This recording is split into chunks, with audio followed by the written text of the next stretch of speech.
प्यारे बच्चों, atomic structure परमाणु संरचना पर क्लास 11 में ये हमारा दूसरा लेक्चर है। हमने आपको होमवर्क दिया था परमाणु क्रमांक 1 से लेकर 30 तक के तत्वों के नाम याद करने के लिए और उनका परमाणु क्रमांक। ठीक, हम परमाणु क्रमांक 1 सबसे आगे पहले कौन है? हाइड्रोजन, ये हम देख चुके। हीलियम परमाणु क्रमांक 2 है। ठीक, हीलियम का संकेत, यह एक अक्रिय गैस है। इसका उपयोग भी देख लिए कि वायुयान के टायरों में, गैस के गुब्बारों में। और गोताखोर जब गहरे समुद्र में गोता लगाता है तो ऑक्सीजन के साथ हीलियम का मिश्रण लेकर के जाता है। ठीक, अब देखें हम परमाणु क्रमांक 3 की बात करें तो परमाणु क्रमांक 3 लिथियम का है। एटॉमिक नंबर 3 किसका है? Li का, लिथियम। L कैपिटल और दूसरा ये, ऐसे लिख सकते हैं। कहा जाए कितने इलेक्ट्रॉन है लिथियम में तो 3 इलेक्ट्रॉन, कितने प्रोटॉन है लिथियम में तो 3 प्रोटॉन हो गए। ठीक, ये हमारा एटॉमिक नंबर 3 है लिथियम का। बहुत ही क्रियाशील धातु है भाई। ये लिथियम जो है बहुत ही क्या है? क्रियाशील है। क्रियाशील का मतलब समझ रहे हैं? हवा की नमी, लीना। कौन कौन क्रियाशील है जरा देखिए तो बहुत तगड़े। लीना, लीना मतलब लिक बा सर का ना, लिक बा सर का ना। Li 12 में इसकी चर्चा विशेष होगी।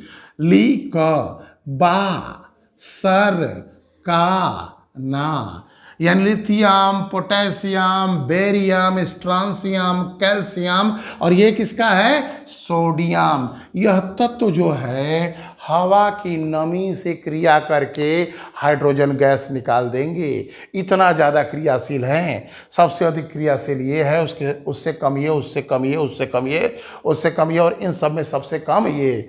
पानी, ठंडे जल से ही हाइड्रोजन गैस। प्रश्न आता है, मान लीजिए क्या होगा अगर आपको हम दे दें सोडियम की चॉकलेट चुभलाने के लिए। सोडियम का भी जरा यहीं चर्चा हो जाए। सोडियम का परमाणु क्रमांक है 11। नवेद किया है सोडियम, शुभ शुभ। ठीक है, पानी में आग लगा देगा सोडियम। अगर सोडियम की चॉकलेट दे दें, आपको कहें कि लो खाओ सोडियम की चॉकलेट, तो क्या होगा?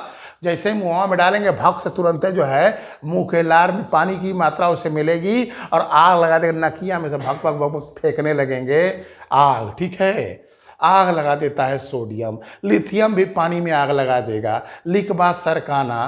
तब इन्हें रखा कहाँ जाए? पानी तो छोड़िए, हवा की जो नमी है, इस नमी से क्रिया करके हाइड्रोजन गैस मुक्त करते हैं। तो जरा देखें कैसे हाइड्रोजन गैस निकलता है। देखो, Li या Na की बात कर दें, Na की बात कर दें तो Na, अब पानी का सूत्र बता सकते हो क्या है? H2O, HOH, HOH। तो Na जाएगा और OH को पकड़ लेगा तो क्या बन जाएगा? ना हो NaOH। सोडियम हाइड्रोक्साइड प्लस बच गया कौन? हाइड्रोजन। देखो ये खेल लिया और यह भी खेल लिया। ये बाकी है H। हाइड्रोजन गैस जरा बैलेंस करना चाहो तो इसको कर दो H2, तो ये तो दुगुना हो गया जी। तो अगवा आधा लगा दो, हाफ H2। तो हाइड्रोजन गैस, और यह क्या है? ज्वलनशील है। तो हाइड्रोजन गैस मुक्त करता है, इसलिए सोडियम को कहाँ रखते हैं? केरोसिन आयल में। ऐसा क्यों जी? सोडियम हवा की नमी से, पानी तो छोड़ा, हवा की नमी से क्रिया करके हाइड्रोजन गैस निकाल देगा। तो इसलिए हम इसे कहाँ रखते हैं? केरोसिन आयल में। मान लो यह सोडियम का पीस है, किसका है? Na का। ठीक, अब अगर हवा में खुला छोड़ोगे तो वाटर आएगा, इससे क्रिया कर लेगा। तो तुम ऐसा काम करो कि यह सोडियम इससे क्रिया न करे, तो उसको बचाने के लिए तुम इसको केरोसिन आयल में रखो, मिट्टी के तेल में। न रहेगा बांस, न बजेगी बांसुरी, राधा नाचेगी। मान लो तुमने ये रख दिया केरोसिन आयल में, केरोसिन तेल में रख दिए, तो चारों तरफ केरोसिन तेल की परत हो गई। और यह वाटर की बात करें, जल की, तो जब यह इससे संपर्क में आएगा तभी ना आग लगेगी जी। यह इसके संपर्क में आएगा तो आग लगेगी, और संपर्क में आया ही नहीं तो आग कहां से लगेगी। ठीक, तो न रहेगा बांस और न बजेगी बांसुरी, न राधा नाचेगी और न होगा नौमन घी। ठीक, तो किस में रखते हैं, तो प्रश्न आता है SSC, banking, railway, clerical, ITI और सिविल सेवाओं में भी पूछा जाता है कि सोडियम को केरोसिन ऑयल में रखते हैं, क्यों? क्योंकि सोडियम हवा की नमी से क्रिया करके आग लगा देता है। ठीक है, कैसे? तो हाइड्रोजन गैस निकाल कर, इसलिए इसे केरोसिन ऑयल में रखते हैं। और तुम जानते हो तेल और पानी एक दूसरे में मिलते नहीं हैं। अगर जैसे तुम ये बॉटल है, इसमें ले लो केरोसिन ऑयल, इसमें ले लो पानी, खूब हिला दो इसको और फिर छोड़ो, देखो उसके बाद भी दोनों अलग अलग हो जाएंगे, तो तेल और पानी नहीं मिलते हैं, अमिश्रणीय होते हैं। ठीक, तो सोडियम का जरा परमाणु क्रमांक बता दो, कितना था? नवेद, शुभ शुभ, आग लगा रहा है तो इसको शुभ शुभ कर दिए 11। सोडियम का परमाणु क्रमांक 11 है। लिथियम बहुत अधिक क्रियाशील है, उससे कहीं ज्यादा क्रियाशील कौन है? लिथियम। तो लिथियम का एटॉमिक नंबर 3, परमाणु क्रमांक 3 हो गया। बेरिलियम का देखो, ये तुमको याद करना है 4। ठीक है, बोरान का क्या हो गया? 5। आ जाओ, इस पर बहुत इंपॉर्टेंट कंपाउंड है कार्बन। कहें कार्बन का परमाणु क्रमांक बताओ, भाई मुँह घुमा दो, कितना हो गया? 6। तो कार्बन का परमाणु क्रमांक कितना हो गया? 6। इसी की रसायन को तुमको सीखना है। जीवन का रसायन कार्बन में ही है। कार्बन का मतलब जिस चीज को जलाओ और धुआं दे, समझ लो कार्बन है। कागज को जलाओ तो कागज में जो कार्बन था, और जलाने के लिए कौन सी गैस आती है? ऑक्सीजन। रसायन शास्त्र की भाषा में जलाने का मतलब है ऑक्सीजन के साथ क्रिया। ऑक्सीजन के साथ क्रिया। मान लो हम एक जलाने का एग्जाम्पल लेते हैं, जैसे हमने दे दिया CH4। ठीक, जानते होगे, पढ़े होगे 10 में। मीथेन गैस, कौन सी गैस है? मीथेन। एक कार्बन और 4 गो हाइड्रोजन है, इसका नाम है मीथेन। मार्स गैस, कौन सी गैस? मार्स गैस कहते हैं, क्यों? मार्सी प्लेस, दलदली, मार्सी माने होता है दलदली, दलदली स्थानों पर पाई जाती है, इसलिए इसको कहते हैं मार्स गैस। तो पूछा जाएगा मार्स गैस है मीथेन, क्यों? क्योंकि यह दलदली स्थान पर यानी मार्सी प्लेस पर पाई जाती है, इसलिए इसका नाम मार्स गैस रखा गया है। चलो, हम यहां बात कर रहे थे जलाने की। जलाने का मतलब होता है ऑक्सीजन के साथ क्रिया। तो चलो इसकी ऑक्सीजन से क्रिया करा दें, प्लस O2।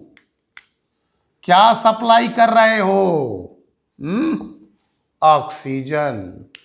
हाई कार्बन को अगर ऑक्सीजन मिलने लगे तब क्या बनना पसंद करेगा? C+O2 बराबर CO2। तुम कौन सी गैस रिलीज करते हो? कौन सी गैस निकालते हो? CO2। ठीक, प्लस हाइड्रोजन को अगर ऑक्सीजन दिया जाए तो क्या बनाएगा? Water, H2O। कौगो हाइड्रोजन है जी? 4 गो। ये तो दुइयों को दिख रहा है, बैलेंस मारते हैं। चलो बैलेंस मारते हैं। 4 गो है 2 गो, तो अगवा 2 कर दो, तो 2H2O हो गया कि नहीं? या तुम ऐसे लिखते H2O H2O, तो ये ठीक नहीं रहता। आगे 2 का गुणा कर दिए स्मार्ट बॉय की तरह, तो लग रहा है कि हाँ तुमको कुछ आता है।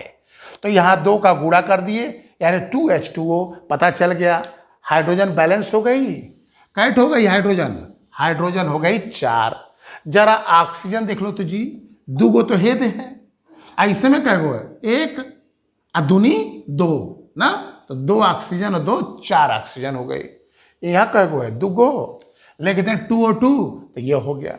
जलने में सहायक कौन सी गैस? ऑक्सीजन। बैलेंस इक्वेशन हो गया। तो यह कार्बन जो तुम्हारा है, कार्बन का परमाणु क्रमांक 6, हाइड्रोजन का कितना होता है जी? 1। कार्बन का भविष्य CO2, हाइड्रोजन का भविष्य वाटर। तुमने रिएक्शन बना दिया, बात समझ आ गई? चलो, तो क्या ऑर्गेनिक केमिस्ट्री में केवल कार्बन की ही चर्चा होगी? बहुत इंपॉर्टेंट है जीवन का रसायन। परमाणु क्रमांक 6, हमको परमाणु क्रमांक याद करना, यही टारगेट है। और थोड़ा बहुत उसके बारे में चर्चा भी होती जाए। नाइट्रोजन एटॉमिक नंबर कितना है जी? 7। तुम्हारे वायुमंडल में सबसे अधिक कौन सी गैस है? ये पृथ्वी हो गई, EARTH, अर्थ हो गया। अर्थ का जो वायुमंडल है, इस वायुमंडल में गैसों के परसेंटेज की बात करें, SSC, banking, railway, clerical, ITI और पॉलिटेक्निक जैसे एग्जाम तथा अन्य प्रतियोगी परीक्षाओं में आता है कि पृथ्वी के वायुमंडल में सबसे अधिक कौन सी गैस है? N2 नाइट्रोजन, कितने परसेंट? 78%। ऑक्सीजन उसके बाद है कितने परसेंट? 21%। उसके बाद अन्य गैसें जो है 1% में अन्य गैसें हैं, जितना तुम सुन लो, हीलियम, नियान, आर्गन, क्रिप्टॉन, जेनान, रेडा, जो भी है सब 1% में है। CO2, H2O जो भी है। नाइट्रोजन कितने परसेंट? 78%। ऑक्सीजन कितने परसेंट? 21%। यह जो है नाइट्रोजन रही। और ऑक्सीजन जो है जीवनदायी गैस है। श्वसन क्रिया में कौन सी गैस तुम लेते हो? ऑक्सीजन। तो 7 परमाणु क्रमांक किसका है? नाइट्रोजन का। संकेत यान। जरा 8 एटॉमिक नंबर देख लें। अ से ऑक्सीजन, अ से 8। एटॉमिक नंबर 8, परमाणु क्रमांक 8 किसका है? ऑक्सीजन का है। ऑक्सीजन क्या है? जीवनदायी गैस है। तुम्हारा श्वसन क्रिया में कौन सी गैस लेते हो? ऑक्सीजन। ठीक। कितने परसेंट वायुमंडल में है? 21%। फिर एक जरा प्रश्न बताओ, जब तुम श्वसन करते हो, ठीक है, ये तुम्हारा रहा मान लो वायुमंडल, ये वायुमंडल है, ठीक, तुम यहां खड़े हो, ये तुम्हारी नाक हो गई, ठीक है, ये तुम्हारी क्या हो गई? नाक। जब तुम श्वसन क्रिया करते हो तो तुम जब खींचते हो हवा, तो हवा में 78% नाइट्रोजन है और 21% ऑक्सीजन है। यह दोनों तुम्हारे फेफड़े में, तो यह ऑक्सीजन भी जाएगी और यह नाइट्रोजन भी जाएगी। ये तुम्हारा हम बना दिए क्या? फेफड़ा। इस फेफड़े के अंदर तुम्हारा कौन सी गैस आई? नाइट्रोजन भी आई है। कितने परसेंट है? 78%। और ऑक्सीजन भी है, कितने परसेंट है? 21%। तो तुम्हारे फेफड़े में नाइट्रोजन और ऑक्सीजन दोनों आ गई। अब तुम कह रहे हो कि हम श्वसन क्रिया में ऑक्सीजन गैस लेते हैं, सांस लेते हैं तो ऑक्सीजन। ऐसा कैसे जी? तुमको तो कहना चाहिए हम नाइट्रोजन भी लेते हैं, ऑक्सीजन भी लेते हैं। विचार करना इस पर, ठीक है। चलो बता ही देते हैं। फेफड़े में यह दोनों पहुंची हैं, लेकिन ऑक्सीजन गैस हमारे शरीर में खपत होती है। जैसे यह गया, प्रेशर बढ़ेगा। हीलियम वाले में, इससे पहले वाले वीडियो में कुछ चर्चा हुई थी थोड़ी बहुत। तो यह ऑक्सीजन गैस तुम्हारे फेफड़े के अंदर पहुंची, प्रेशर बनाई। एक होता है हीमोग्लोबिन, कभी नाम सुने होंगे, हीमोग्लोबिन, शॉर्टकट में HB लिख दे।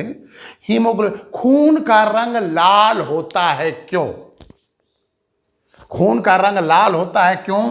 तो हीमोग्लोबिन के कारण। किसके कारण? हीमोग्लोबिन के कारण। थोड़ा और अंदर की बात करें, हीमोग्लोबिन में कौन सा तत्व पाया जाता है? आयरन। कौन सा तत्व पाया जाता है? आयरन। और आयरन का परमाणु क्रमांक क्या है? देखो, अगर मैच में खेल रहे हो, अपन भन 2 छक्का मार दिए, तो तुम जो है पुरुष नहीं हो, क्या हो? लौह पुरुष हो। तुम पुरुष नहीं हो, क्या हो? लौह पुरुष हो। अगर डबल छक्का मार दिए तो Fe आयरन का होता है 26। कितना होता है? 26। या पुरुष नहीं, लौह पुरुष। तो दिमाग में बैठ जाएगा आयरन। तो कितना परमाणु क्रमांक जी? 26। तो खून का रंग लाल होता है क्यों? हीमोग्लोबिन के कारण। और अंदर बात करें तो उसमें आयरन होता है इस वजह से। कक्षा 12 में जब पढ़ाएंगे कलर ऑफ केमिस्ट्री, ठीक है, रंग का रसायन जब पढ़ाएंगे, तब तुम्हारे और अंदर डिटेल बताएंगे कि क्यों यह लाल रंग का ही होता है, क्यों नहीं हरा हो जाता है, क्यों नहीं गुलाबी हो जाता है। तो वह चर्चा जो है 12 में जब कुछ सीख लोगे तब। अभी तो तुम्हारा क्लास रसायन का प्रारंभ हो रहा है, तुम अभी कुछ जानते ही कहाँ हो इसके बारे में। धीरे धीरे क्रमशः तुम्हें सिखाया जाएगा। 12 में एक अध्याय पढ़ाएंगे कोऑर्डिनेशन केमिस्ट्री, और पढ़ाएंगे ट्रांजिशन मेटल। वहाँ अच्छे से डिस्कशन किया जाएगा कि कलर क्यों होता है और कलर के लिए उत्तरदायी कौन है। ठीक, अभी हम यहां के लिए जाने, खून का रंग लाल होता है किसके कारण? हीमोग्लोबिन के कारण। हीमोग्लोबिन में कौन सा तत्व है? आयरन। इसी के कारण खून का रंग लाल है, इतना जान लो। ठीक, अब हीमोग्लोबिन यहां पहुंचा, फेफड़े में आया था ये, तो हीमोग्लोबिन इसमें से केवल O2 को पकड़ेगा। किसको पकड़ेगा? O2 को। और O2 को लेकर पूरा शरीर में दौड़ जाएगा और हर कोशिकाओं में पहुंच जाएगा। अब यहां से बायोलॉजी स्टार्ट हो गई। वो बायोलॉजी की चर्चा यहां कोई जरूरी नहीं है, जो बायो के बच्चे होंगे समझ रहे होंगे। माइटोकॉन्ड्रिया में लेकर जाएगा, यहां की बातें छोड़ें। ठीक, तो यही जाएगा और जाके अंदर खपत होना प्रारंभ होता है। जैसे तुम रेलवे स्टेशन पर जाते हो, तमाम लोग ट्रेन से उतरते हैं, तो क्या सबको घर ले आते हो? ए चाचा चला हमारे घर चला, ए मामा चला हमारे घर चला, क्या सबको लेकर आते हो? नहीं, सबको नहीं लाते हो। जो तुम्हारा परिचित होता है उसे ही घर पर लेकर आते हो। वही चीज यहां है। जब ये हीमोग्लोबिन गया तो इसका साथी कौन है? ऑक्सीजन। तो ऑक्सीजन को लेकर शरीर में दौड़ेगा। Hb+O2 converts into HbO2। देखो यहां रिएक्शन बना दें, Hb haemoglobin plus O2 converts into HbO2। है हीमोग्लोबिन था, अब भाई हो गया ऑक्सी हीमोग्लोबिन। जब 12 में जाओगे तब हम इस पर विशेष चर्चा करेंगे कि कैसे O2 जाकर इससे जुड़ा, ठीक, और किसको हटाकर बैठा। बात समझ गई? तो Hb+O2 कन्वर्ट्स इनटू HbO2 और यह हीमोग्लोबिन जो है तुम्हारा अंदर प्रवेश करता जाएगा और यह जो है ऑक्सीजन को दे देगा सेल के अंदर। सेल में होता है माइटोकॉन्ड्रिया, वहीं ऑक्सीजन जो है क्रेब्स साइकिल में एंट्री मारती है। जो बायो के होंगे वो समझ रहे होंगे यहाँ का, और जो मैथ के हैं, नहीं बायो बैकग्राउंड से हैं, उनको भी समझाएंगे, लेकिन 11 में नहीं, 12 में। यहां की केमिस्ट्री 12 में चलेगी कि किस प्रकार से तुम्हारा शरीर ऊर्जा का उत्पादन कर रहा है। ठीक, अभी फिलहाल के लिए तुमको, जैसे कहा जाता है ना, मुर्गी के बच्चे को दाना फेंका जाता है, अभी तुमको चुगना है, दाना पकड़ना है। हीमोग्लोबिन में आयरन, परमाणु क्रमांक 26, ऑक्सीजन, अ से 8 श्वसन क्रिया में भाग लेती है। जलाने में सहायक कौन सी गैस है? ऑक्सीजन है। तो अ से ऑक्सीजन और अ से 8, परमाणु क्रमांक 8 किसका? 26 किसका है जी? जरा बता दो तो, 26 किसका है? Fe, पुरुष नहीं, लौह पुरुष, लोहा, परमाणु क्रमांक 26 आ गया। ठीक है, देखिए परमाणु क्रमांक 9 फ्लोरीन। जितने तत्वों का नाम सुने हो सबसे तगड़ा है, इलेक्ट्रॉन खींचने में बहुत तेज है। कौन? फ्लोरीन। ये जो इलेक्ट्रॉन खींचने की जो क्षमता है उसे कहते हैं विद्युत ऋणता, अंग्रेजी में इलेक्ट्रोनिगेटिविटी, ईएन वैल्यू। क्या कहते हैं? ईएन वैल्यू। ईएन वैल्यू क्या है? जैसे मान लो दो तत्व हैं, एक ए है और दूसरा बी है, यह दोनों एक दूसरे से जुड़े हुए हैं। एक इलेक्ट्रॉन ए का और एक इलेक्ट्रॉन बी का, ए सिंगल बॉन्ड बी, यह ए का इलेक्ट्रॉन है या बी का इलेक्ट्रॉन है। जब दोनों है तो दोनों की पावर सेम तो होगी नहीं, कोई थोड़ा ज्यादा तगड़ा होगा, कोई कमजोर होगा।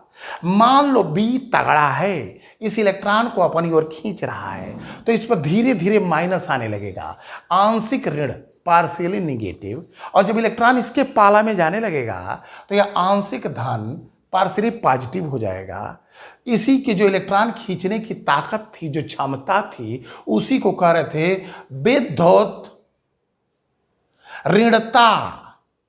विद्युत ऋणता। बॉन्डेड इलेक्ट्रॉन को अपनी ओर खींचने की क्षमता ही विद्युत ऋणता कहलाती है। Power of attracting bonded electron towards itself. Power of attracting bonded electron towards itself, उसे कहते हैं विद्युत ऋणता, इंग्लिश में इलेक्ट्रोनिगेटिविटी। दूसरा लेसन जब पढ़ाएंगे पीरियोडिक टेबल, वहां यह चर्चा होगी। तो विद्युत ऋणता फ्लोरीन की सबसे ज्यादा है। फ्लोरीन की विद्युत तीव्रता सबसे ज्यादा है। पीरियाडिक टेबल कभी देखे होगे, देखो जरा यही समझ लो, lithium, beryllium, boron, carbon, nitrogen, oxygen, fluorine. Lithium का एटॉमिक नंबर 3, इसका एटॉमिक नंबर 4, इसका 5, कार्बन का 6, नाइट्रोजन का 7, ऑक्सीजन का 8 और फ्लोरीन का 9। हम इनके इलेक्ट्रॉन खींचने की क्षमता की बात करें तो देखो बहुत आसान है, तुम याद कर सकते हो। इसका होगा 1, इसका है 1.5, इसका है 2, इसका है 2.5, इसका है 3, तो इसका क्या होगा 3.5, इसका क्या होगा 4। ये तुम्हारा इलेक्ट्रॉन खींचने की क्षमता ईएन वैल्यू का ऑर्डर है। लिथियम का 1, बेरिलियम का 1.5, बोरान का 2 और कार्बन का 2.5, नाइट्रोजन का 3 और ऑक्सीजन का 3.5 और फ्लोरीन का 9। पूरे पीरियाडिक टेबल में कोई ऐसा तत्व ही नहीं बना जो फ्लोरीन के इलेक्ट्रॉनों को अपनी ओर खींच दे। अर्थात फ्लोरीन मान लो चला गया ऑक्सीजन से जुड़ने, ओ सिंगल बॉन्ड F, कहा जाए कौन खींचेगा तो फ्लोरीन खींचेगा। परमाणु क्रमांक कितना है इसका 9, ठीक। यह इलेक्ट्रॉन को अपनी ओर तेजी से खींचेगा, इस पर निगेटिव चार्ज आएगा, इस पर पॉजिटिव। कक्षा 12 में बोर्ड की परीक्षा में पूछा जाता है क्या, और प्रतियोगी परीक्षाओं में भी, कि कौन सा ऐसा तत्व है जिस पर कभी भी धन आवेश नहीं आ सकता है। भाई जो इलेक्ट्रॉन खींचेगा उस पर ऋण आवेश होगा ना, या फ्लोरीन इलेक्ट्रॉन खींच रहा है तो ऋण आवेश है, तो फ्लोरीन पर कभी भी पॉजिटिव चार्ज नहीं आ सकता है।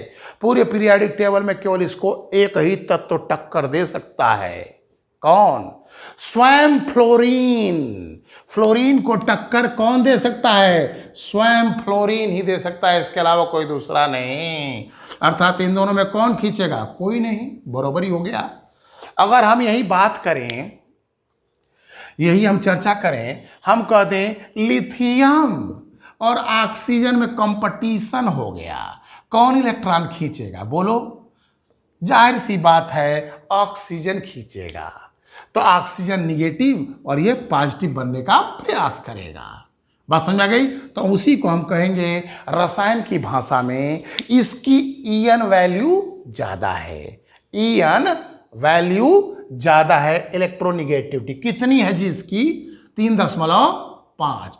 पूरे पीरियाडिक टेबल में सबसे तगड़े हैं कौन, फोन है, तो डाटा आसान है, 1, 1.5, 2, 2.5, 3, 3.5, 4, ठीक। परमाणु का 3, 4, 5, 6, 7, 8, 9 कर दिया है।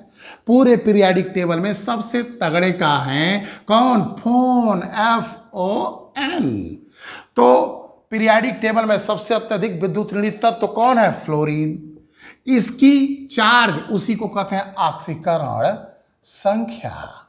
उसी चार्ज को हम क्या कर रहे हैं, जब ऑक्सीडेशन नंबर पढ़ाएंगे तो वहां और चर्चा होगी। यहां छिड़का जा रहा है, क्या किया जा रहा है, छिड़क दिया जा रहा है कि कुछ तनी जानते रहो। इसकी ऑक्सीकरण संख्या कभी भी +1 नहीं हो सकती है। बोर्ड का 1 नंबर तुम्हारा काम हो गया। किस तत्व की ऑक्सीकरण संख्या कभी भी +1 नहीं हो सकती है, वह है फ्लोरीन। क्योंकि जब भी किसी से जुड़ेगा, मान लो यह जुड़ गया X से, तो जुड़ेगा तो एक इलेक्ट्रॉन F का और एक इलेक्ट्रॉन इस तत्व का, कौन खींचेगा, ये। जब ये खींचेगा तो इस पर क्या होगा, माइनस। कोई ऐसा तत्व ही नहीं है जो इसका इलेक्ट्रॉन खींच दे और इस पर प्लस जनरेट कर दे। तो इसका परमाणु क्रमांक कितना है, 9। एटॉमिक नंबर 9 किसका है, फ्लोरीन का। 10, वो तो कल ही चर्चा हुई थी, 10 कौन है, एटॉमिक नंबर 10 है नियान, न्यू गैस। नियान यह एक अक्रिय गैस है, ठीक। नियान शब्द का अर्थ होता है न्यू गैस, ठीक। इसका उपयोग क्या है जी, 12 में उपयोग आएगा, क्योंकि 12 में जैसे हीलियम का उपयोग और नियान का उपयोग बड़ी इंपॉर्टेंट है। सजावट वाले लैंपों में, सजावट है, एडिसन वाले बल्ब की हम बात नहीं कर रहे हैं, वो तो आर्गन भरे थे। एडिसन जो है, बल्ब का आविष्कार किसने किया, एडिसन ने किया था। बल्ब का आविष्कार किसने किया था, एडिसन ने। इसमें कौन सी गैस भरी जाती है, आर्गन।